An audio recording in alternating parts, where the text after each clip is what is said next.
Hello students, how are you?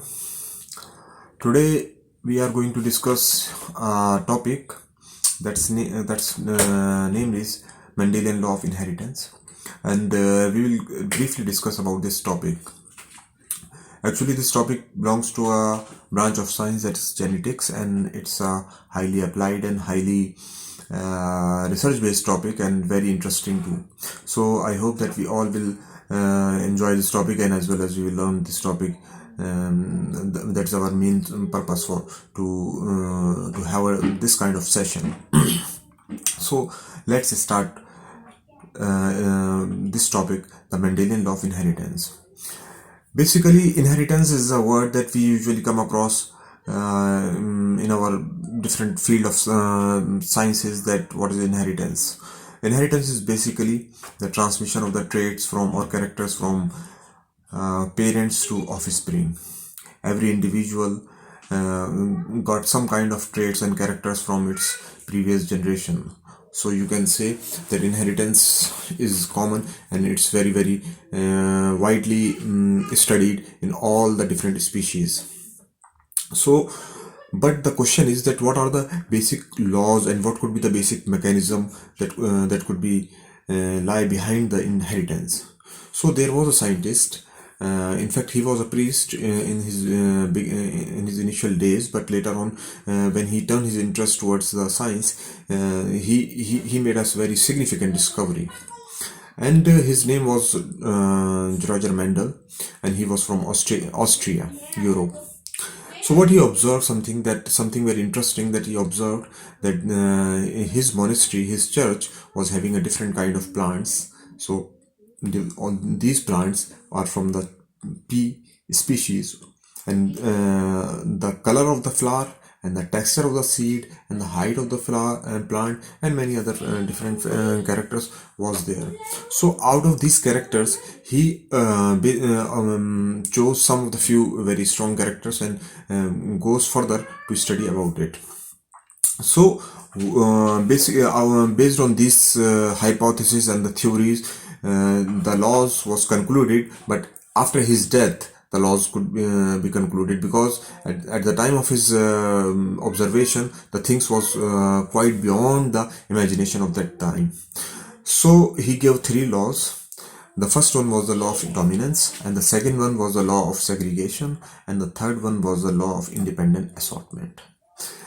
As we know that every individual has some kind of characters. Like in humans, we can see the eye color is a character, the hairs, either the curly or the straight, are the characters. Being a straight hairs or the curly hair is a trait, but they are the character from what about the hair, speech, height, skin complexion, everything is there, is considered as a character. And every character is defined by genes, but at that time the gene term was not coined, so he used the term factor. So in this discussion, we will use the term factor and again, so don't get confused with the term factor. So George Mendel observed that there must be some factors that control the characters, that control the phenotype of an individual. So he postulate that out of two, there must be two factors, and out of two factors, there must be one factor that should mask the mask the effect of another factor. So the one that is masking the other one is called dominant one, and the one that is masked upon by it is called the recessive one.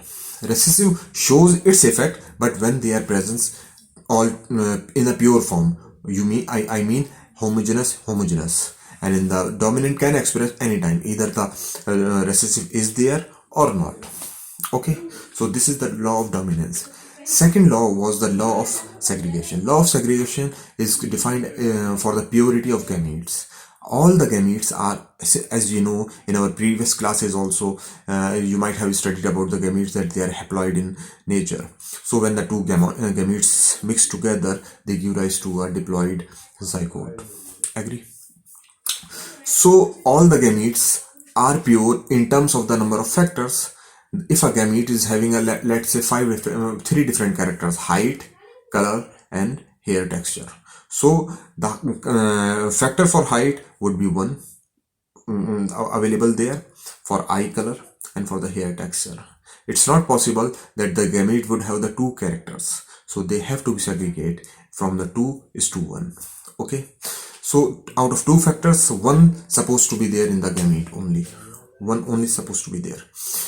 And the third one is so both these in law of independent dominance and law of segregation are based on the monohybrid cross.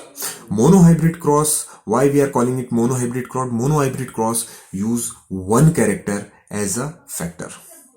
One character, because that's why mono means one, and hybrid the offspring will have a, and the character that will be studied in the offspring will be one.